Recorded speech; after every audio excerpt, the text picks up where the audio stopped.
if you like pancakes and you've never been able to make them in a way that you're satisfied with the texture and the flavor, try making them with sourdough, because, oh my God, I'm going to stop eating these now.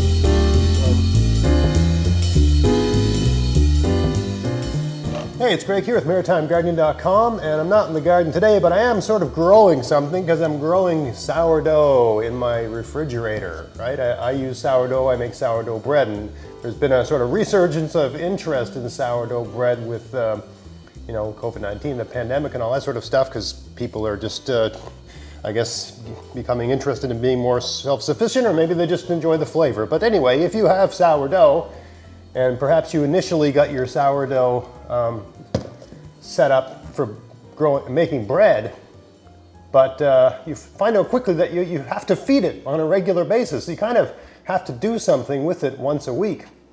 And maybe you don't feel like making bread once a week. Maybe you do, that's great, but maybe you don't. So you have an interest in finding other things to do with your sourdough starter. You can make waffles, you can make tea biscuits. I got recipes on how to do that, videos on that. Now, I've not done a video on how to make sourdough pancakes, and of course there's more than one way to do it. This is just the way I do it, so if you don't like the way I do it, watch someone else's video, try that. Listen to my ingredients. If you like your recipe better, please put your ingredients in the comments of this video, and I'll try that out. I mean, I'm always seeking better perfections, right? So anyway, let's get started here. So the way I do this is I got a bowl here, and let me just read off the ingredients. We got half a cup of starter, 1 egg, a tablespoon of sugar, or just 3 teaspoons. You can do it that way if you want to keep it simple. A tablespoon of oil, 1 cup of milk. I'm using this, sort of fake milk stuff because I'm one of those lactose intolerant people. Dairy, yeah, basically can't have dairy. 1 1/4 cup of flour, 1/2 teaspoon of baking soda, 1 teaspoon of baking powder, 1 teaspoon of salt.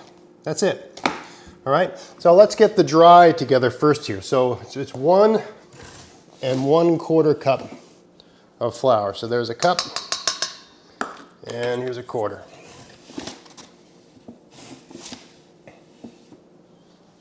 You can see I'm not leveling this off with a knife. I should, but I never, for certain things I would do that, for like maybe a cake, right? But anyway, someone's gonna freak out because I'm not leveling it off with a knife. For certain recipes you can get away with that, it won't ruin the thing. Okay, so we got our flour. Now let's get these things in the right order. You don't want to mix up your baking soda and your baking powder. There are real consequences for that mix-up. Anyway, so we got 1 teaspoon here, a 1/2 teaspoon of baking soda. Okay, I'll put that over here so I know I've used it. I have a sort of system going in, already in, right? It's good to have systems, especially if you're forgetful. And it called for 1 whole teaspoon of baking powder. There we go. And what did I say? A tablespoon of sugar, or since I'm just holding on to the teaspoon here, about 3 teaspoons of sugar. 3. If you don't like sugar, use less. And salt. Teaspoon of salt. Yeah, that's our salt. Okay. Okay, we got our dry. Now I'm just going to combine those dry ingredients. Okay, just the fork, nothing fancy. I mean, you can use a whisk, you can use whatever, but I tend to like using a fork for things. It's such a great extension. You know, you eat every day using a fork, right? At least I do. And so you're actually better at using a fork than a whisk. You don't eat with a whisk unless you're licking off a cake mix or something. So I find your hands, actually, you've got much more control and much more dexterity when you're using a fork. There's things you have to use a whisk for, of course. But I find stuff like this, I like using a fork. Okay, so we got all our dry in there. I'm just gonna tap that so all the dry ingredients are sort of on the side of the bowl and set it like that. Let me bring you in and show you what I'm gonna do next. Okay, so now I'm going to add my, my wet ingredients. Oh, geez. I forgot to turn the pan on.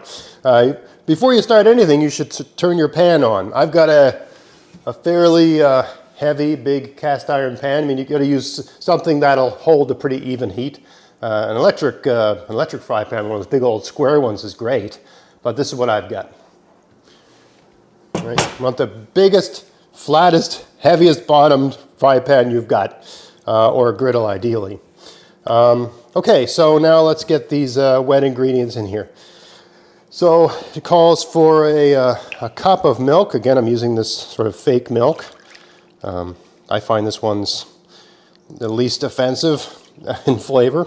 Still, nothing's quite like milk. If you can have milk, don't waste your time with this stuff. Milk, tablespoon of oil.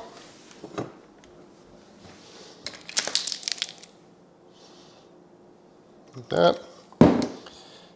And you can put, this is a point here, you could put, I don't think I read this ingredient off, but you can put like a teaspoon or half a teaspoon of vanilla in at this stage in the thing. This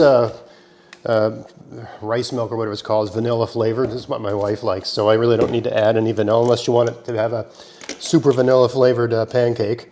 So we got our flour, or we got our milk, we got our oil. The only thing missing is the egg. So there's our egg. I think I just got a shell in there. Unbelievable. Okay, let's get in there. Yeah. All right. All right, we got to get rid of that. All right, so there we got our egg. I think that's everything. Oil, egg, milk, dry. Oh, starter. Almost forgot the starter. Okay, so we're going to put half a cup of starter in, okay? So for any recipe, all my recipes tend to use half a cup of starter. It's just easy to keep track of things. So now I got to add a half a cup of flour back into this and a half a cup of water. Let it sit on the counter for an hour and then stick it in the fridge. That's all. Every time I use it, take a half a cup out, put a half a cup of flour and a half a cup of water back in. Let it sit on the counter for an hour to sort of get going. Then in the fridge it goes until its next use. Okay, so now I got all of my wet on this side, all the dry over here. I'm going to stab the egg, and I'm just going to start, whipping up with my fork without making a mess, whipping up the egg and milk and the oil, whipping up the wet. See how the dry is over there? It's not being bothered too much. It's just another way to do it. I'm sure you can use a electric mixer. You can do all kinds of things like that, but you don't have to. That's all I'm trying to say. And I have found, in my personal experience, when you demystify, detechnologize the preparation of food, you're more inclined to do it. So it's absolutely not an overwhelming prospect for me to get up on a weekday and make a batch of pancakes for my kids. Because I don't find this takes, it's taken a few more minutes than I normally would take because I'm explaining it on a YouTube video, right? But, whipping up a batch like this might take 2 minutes, right? Once you've done it enough times, it doesn't take any time at all. It's fast, right? And if you do it often enough, you don't need to read the ingredients or anything. And I get the ingredients out today just because, I'm not a professional TV chef, so when I'm trying to keep everything straight when I'm making videos, I tend to forget the ingredients. It just happens because you're trying to, is the camera on, is the microphone working, if I got my camera angle right, you're trying to remember all that stuff, because when you're a YouTuber, you're basically the producer and the actor and the cameraman all in one. So I can't multitask properly. So I have to have the ingredients in front of me, or I forget one sometimes. All right, so I'm just going to give that, you don't want to overmix it, right? But make sure it's properly combined. Just like that. That's all that's needed. That is, I'll just make sure I get everything off the bottom here, but I think we got it. Okay, that's all the mixing we need. Now, the pan's just starting to smoke, I can see, but I'm going to turn the pan down. I'm going to let this rest for a couple minutes. Let's say 3 minutes. I'm just going to let this rest. It's an important stage of this. You got to let the chemical reaction between the acidity of the sourdough and the alkaline nature of the baking soda start making little tiny bubbles and stuff like that, and it'll give you a nice fluffy pancake. So I'll see you in about 3 minutes. Just thought I'd show you while I'm waiting for that to just rest a little bit. So I've added back this is my sourdough starter. I've added back a half cup of flour and a half cup of water. And now I change the container every time. There's lots of, I've read online you're not supposed to use plastic containers. You're supposed to use glass or whatever. I've been using a plastic container for my sourdough starter forever. So, I think it really depends on, if you're worried about something leaching into the, into it, or some risk of contamination. I don't really know. This plastic is, whatever that stuff's called, BPA. This is supposed to be safe storage plastic. If you're worried about that, for whatever reason, don't use plastic. So here we got, nice clean container, freshly combined. I'm just gonna let this sit on the counter for an hour. You'll know, because right now, when it's ready to go back in the fridge, because it'll start to build up air compression, right? So right now, when I lift the lid off, no air comes out. But in an hour, when I go to lift this off, it'll go, it'll be like, it'll start to dome up, right? Because all the yeast in here will start working on the flour and start releasing gases, and actually pressure will build up. So after an hour, you just check it. You'll hear this pressure release, so you know it's working. You can put it back in the fridge and leave it. If I was going to use this sourdough later today, I would leave it on the counter, right? Just let it get really good and, let it really get working. So let's say I wanted to make bread now, that I've refed this, I would wait a good, 3 hours before making the bread, just to make sure this is really, most of that flour, most of the stuff I've added to it has become sponge, right? Incorporated into it. But anyway, let's go make some pancakes. All right, so I think, I just turned this down a little bit because it was starting to smoke, but I think this is about the right temperature. The best, usually the rule of thumb with pancakes is that the first pancake always sucks. So instead of committing 3 pancakes to this, my advice would be just to make a sort of a single pancake. I find this spoon tends to have about the right volume for a pancake. So let's just make one, and then we'll sort of know what we're dealing with. I've got the heat on medium, like halfway between high and low, and I find the longer the pan's on, usually when I'm starting, I actually tend to have it a little bit above medium, but after I've had the pan on for a while, sometimes I turned it slightly below medium. But this all depends on your range and how hot the burners are and how the pan translates the heat, right, from the burner to the metal of the pan. So all these things are very specific to your situation, so you have to adjust them accordingly. But once this pan's the right temperature and everything's working properly, really it's only like a minute or so aside. And what you're looking for as this thing's cooking is, if you've never cooked pancakes before, is little bubbles, right? And I grew up using pancake mix, just to buy that stuff in the store. And for the first X years where I had a wife and a house and a family and kids, I bought the mix. But once I started, really committing to sourdough, just because I wanted to use the sourdough up, I started playing around with recipes for making sourdough pancakes. And I've arrived at this one. I find it works pretty good. So it'll rise a little bit when it's cooking on the first. I got about a tablespoon of oil in this pan. I'm just going to lift it up, have a little look. Not brown enough yet. Again, the first pancake is always a disaster. So don't agonize over it, being perfect. Let me just get another little trick for cooking pancakes. It's good to have a spoon in your left hand. I'm right-handed, and that's just to manipulate and control things. If you're super skilled with a spatula, maybe you don't need that so much. But if you're learning, I'm trying to teach my kids how to flip these, and man, you don't realize how much fine motor skills it takes to flip a pancake until you watch a 10 or a 12-year-old do it. It makes you really think the whole thing, right? Now I'm going to flip this now. It's probably not you know, perfect, but again, it's the first pancake. Actually, not too bad for a first one coming off a pan. So the next batch, I'm going to do 3 at a time. This pan will do about 3 of this size. Now, I find the first pancake tends to never, it doesn't, I find the pancake tends to rise after you flip it. And why I think that's the case is that when you first put the batter in, it bubbles so the air can escape out the other side. Once you flip it, the side that's up is kind of sealed, so the air's got nowhere to go. And that's why it tends to do all its rising after it's been flipped. That's my theory anyway. I mean, you don't need to understand that to make good pancakes. I'm just a nerd, and that's how that's kind of how I roll. Well, let me look at the, you know, if you don't know if it's ready, just look, right? So that looks pretty good, right? That's, oops, don't want to have that in there. Let's get that out of there. You know, it's not bad for a first pancake, right? Now we just move this oil around. I might add a little bit more. And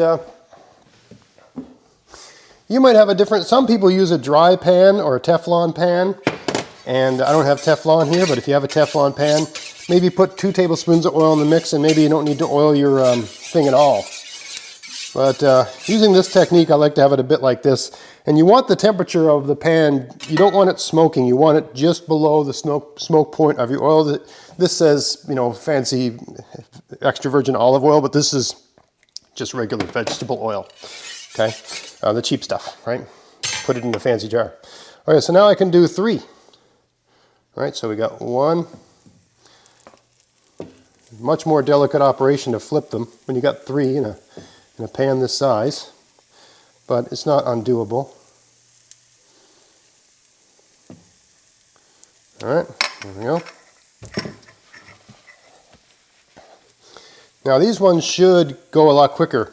Now you might be asking, why do I have the oil in there? I like when you use the oil, they get this little crunchy crust, right? So the pancakes are soft and fluffy on the inside, but they got this little crunchy crust around the edge. And I really like that. So, you know, sure, it's not as healthy, you know, because you're basically cooking them in all this oil. But, you know, it's not like we have these every day. Pancakes are sort of like, for the most part, you know, a Saturday or Sunday morning thing. But once in a while, I'll cook them on a weekday if I'm up early and, you know, just in the mood to be, you know, doing something extra nice. Okay, so these are ready to flip. I just did you know, if you don't know if they're ready to flip, just take a look under. The bubbles will tell you, but if you're not sure, just take a look underneath. So here's a neat little tip. Again, I got my spoon in case things go wrong. But you get your spatula under the pancake, bring it to the middle, and flip it towards the side. See what I did there? And you're going to find there's like one way that you're better at flipping than others, so just rotate the pan, right? So I got the pancake in the thing. I'm going to bring it to the middle, flip it towards the side, right? Here, pancake flipping tutorial. Got the pancake, I'm going to take it to the middle, flip it to the side. And don't worry about any little thing you get here or there or whatever. Don't sweat it. Don't try to fix it. Don't touch it. Once you flip it, you're committed. Once you flip it, committed sort of thing. Not to sound like a certain personality, but yeah, once you flip that pancake, don't mess around with it. You know, it is where it is, and it is what it is. For the next minute, don't touch it. Just let it do its own thing. But these are smelling good, and they're rising like pancakes. And you know, you saw how much quicker the second batch went than the first, right? The first is never, you know, worth committing a lot of your energy to, and the first pancake tends to be the last one eaten, and it's eaten by the most hungry person because it tends to be the least good. Well, sometimes you get a pleasant surprise, and it's not bad at all. Now I'm just it's been about a minute. Just gonna check, because you don't want them to get burnt, right?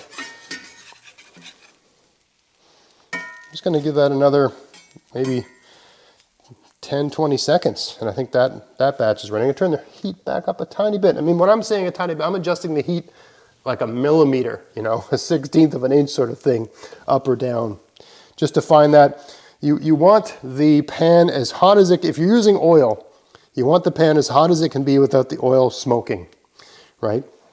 So usually you heat the pan up until you see the oil smoking, and then you back the heat down a little bit, throw your pancakes in.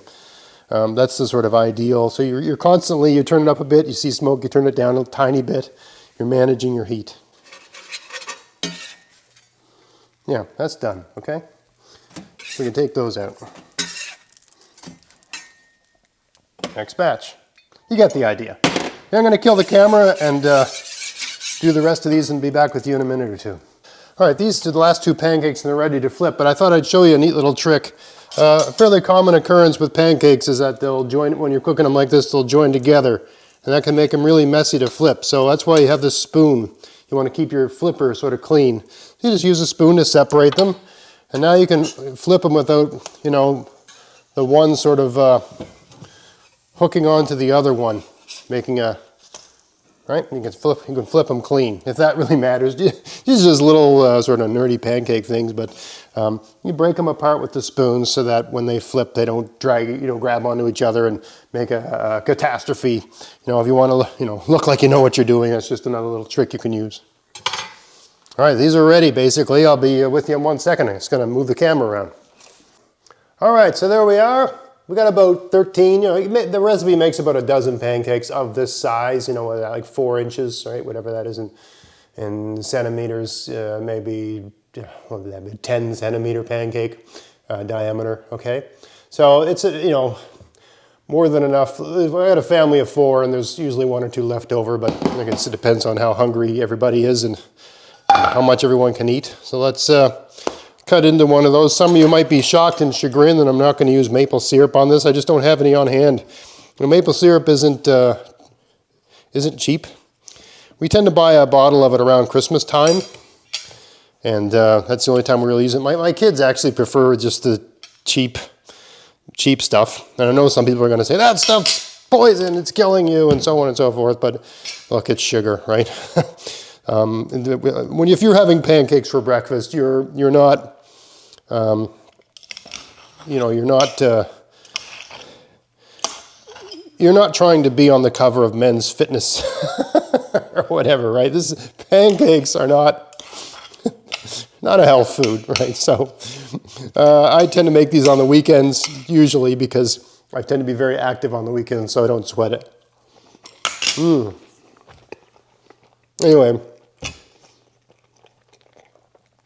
if you like pancakes and you've never been able to figure out how to make ones that have the texture, and if you grew up like me eating pancakes from pancake mix, you know, Aunt Jemima and that sort of stuff, and you've never been able to make them in a way that you're satisfied with the texture and the flavor, try making them with sourdough, because oh my God, I'm going to stop eating these now. This has, you know, if that's the kind of pancake you like, a soft, fluffy pancake. This will fill the bill. And of course, it allows you to, you know, replenish, feed your sourdough starter in a fairly easy way. You saw it took no time to mix. And it really, I think I was about 1, 2, 3, 4. So basically 4 batches. So really, I always focus on time just because time matters. In under half an hour, start to finish, I can whip up a batch of these. So it's, you know, if you're up early, I'm an early riser. I tend to get up at like, on a weekday morning. It's rare that I'm not awake after 5 a.m. sort of thing. I usually wake up around 5 a.m. or sometimes 4 a.m. Right? I always have lots of time, but yeah, start to finish, you can have this on the table in 30 minutes, maybe even less if you manage your time well. So I hope you found that interesting. If you did, please like, share, subscribe. Click the bell if you want to know when I make more videos. You know, I have a gardening channel, but I also do cooking videos, and I have a whole cooking series. You can just, you know, find that on my channel. But this, to me, fits in thematically because you are actually growing this in your fridge. It's growing something. You got to do something with it. So pancakes, great thing, makes everybody happy. You know, your kids love you every time you make pancakes. So hope you found that interesting. If you did, please like, share, subscribe. And until next time, get out there, get at it, have fun in your garden, and have fun in your kitchen. Thanks for watching.